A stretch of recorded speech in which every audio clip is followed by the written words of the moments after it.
극동방송 가족 여러분 평안하십니까? 오늘은 나귀를 타신 왕이라는 제목으로 말씀을 나눕니다. 마태복음 21장 6절부터 9절입니다. 제자들이 가서 예수께서 명하신 대로 하여 나귀와 나귀 새끼를 끌고 와서 자기들의 겉옷을 그 위에 얹음에 예수께서 그 위에 타시니 무리의 대다수는 그들의 겉옷을 길에 펴고 다른 이들은 나뭇가지를 베어 길에 펴고 앞에서 가고 뒤에서 따르는 무리가 소리 높여 이르되 호산나 다윗의 자손이여 찬송하리로다. 주의 이름으로 오시는 이여 가장 높은 곳에서 호산나 하더라. 아멘. 예수님께서는 십자가의 길을 가시기 위해 예루살렘으로 가실 때 제자들이 끌고 온 나귀 새끼를 타고 들어가십니다. 이 장면을 상상해 보세요. 사람들이 길에 겉옷을 펴고 나뭇가지를 흔들면서 호산나 다윗의 자손이여 찬송하리로다 하면서 예수님을 맞이하는데 예수님은 작고 초라한 나귀 새끼를 타고 들어가시는 것입니다. 백마를 렌트해서 타고 가시든지 큰 나귀 위에 멋진 안장 얹어서 타고 들어가시지 않고 나귀 새끼를 타고 들어가신 것입니다. 이 장면이 우리에게 주는 메시지가 있습니다. 첫째, 예언의 성취입니다.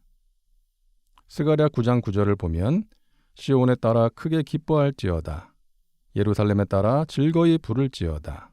보라, 내 왕이 내게 임하시나니 그는 공의로우시며 구원을 베푸시며 겸손하여서 나귀를 타시나니 나귀의 작은 것 곧 나귀 새끼니라. 예수님께서 나귀 새끼를 타시고 예루살렘에 들어가실 것을 하나님께서 이미 선지자를 통해서 말씀하셨고 그것이 이루어진 것입니다. 예수님의 탄생, 고난, 부활, 이 모든 것들이 구약의 선지자들을 통해서 예언된 사건들인데 그것이 이루어진 것입니다. 하나님을 믿는다는 것은 다른 표현으로 하면 하나님의 말씀을 믿는 것이죠. 하나님의 말씀대로 될 것을 믿는 것입니다.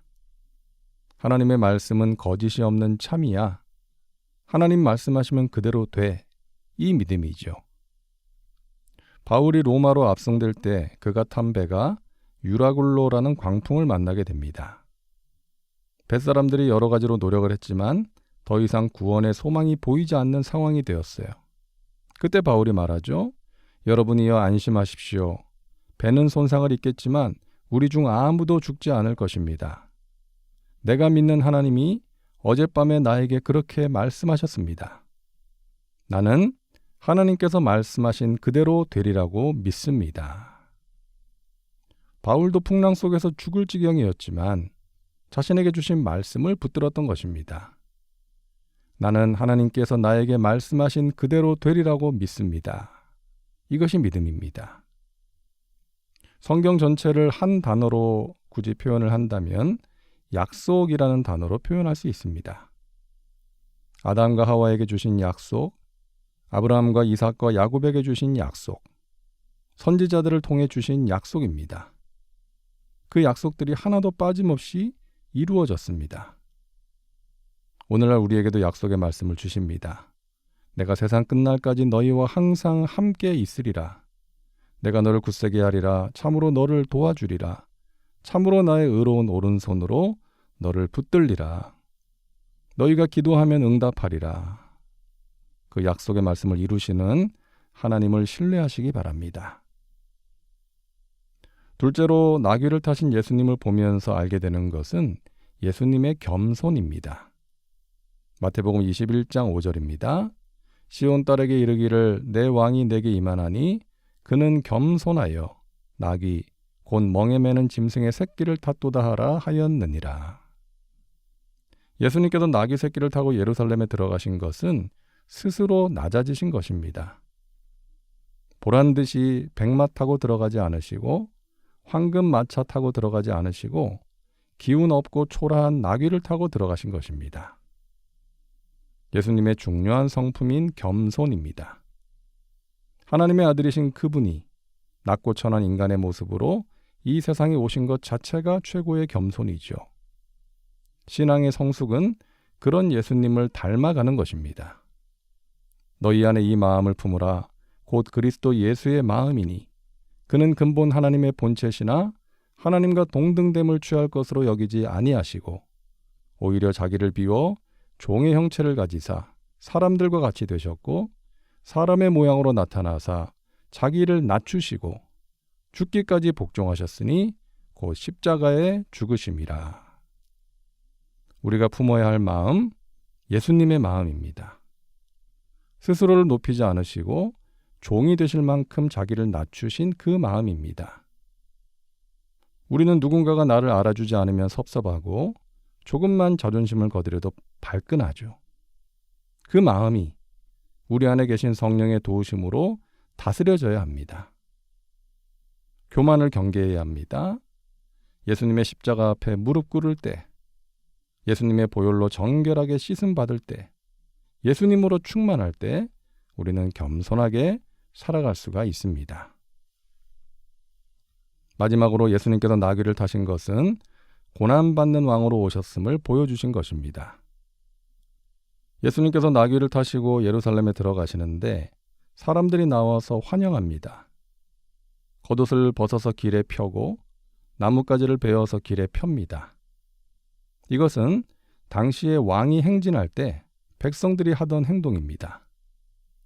그러니까 당시 사람들은 예수님께서 자신들을 해방시켜줄 왕, 다시 말해서 정치적인 메시아로 인식했던 것이죠. 호산나 다윗의 자손이여, 이 말은 구원하소서 메시아여, 의역하면 메시아 만세, 이런 말입니다. 서두에 말씀드린 것처럼 이 장면이 어떻게 보면 참 코믹하지 않습니까? 백성들은 왕을 맞이하듯이 겉옷과 나뭇가지를 길에 펴고 만세를 외치면서 예수님을 맞이하는데 예수님은 초라한 어린 나귀를 타고 들어오시는 거예요. 메시지가 있는 것이죠. 나는 너희가 생각하는 그런 메시아가 아니다. 너희를 로마의 압제에서 구원해 주기 위해 온 왕이 아니다. 나는 고난받는 왕, 평화의 왕으로 이 땅에 왔다. 나귀는 왕이나 귀족들이 타던 짐승이 아니라 서민들이 이용하던 짐승이었어요. 주로 짐을 실어 나르던 짐승이었습니다. 예수님은 그런 나귀처럼 봉사와 섬김을 위해서, 자기 희생을 통한 인류 구원을 위해서 이 땅에 오신 것입니다. 성 프란시스가 고향에 있을 때 하루는 자기 집에서 일하는 하인이 운물에서 물을 깃는 모습을 보게 됩니다. 하인이 물을 기르면서 이상한 행동을 하는 거예요.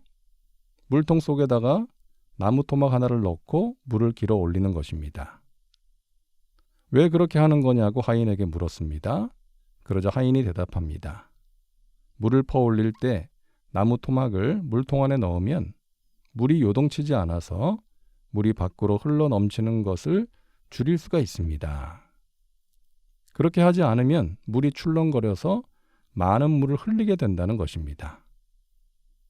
하인의 설명을 듣고 프란시스는 깨달은 바가 있어서 어떤 문제로 힘들어하고 있는 친구에게 편지를 씁니다. 우리는 얼마나 자주 흔들리는 마음의 물통을 가지고 있는가.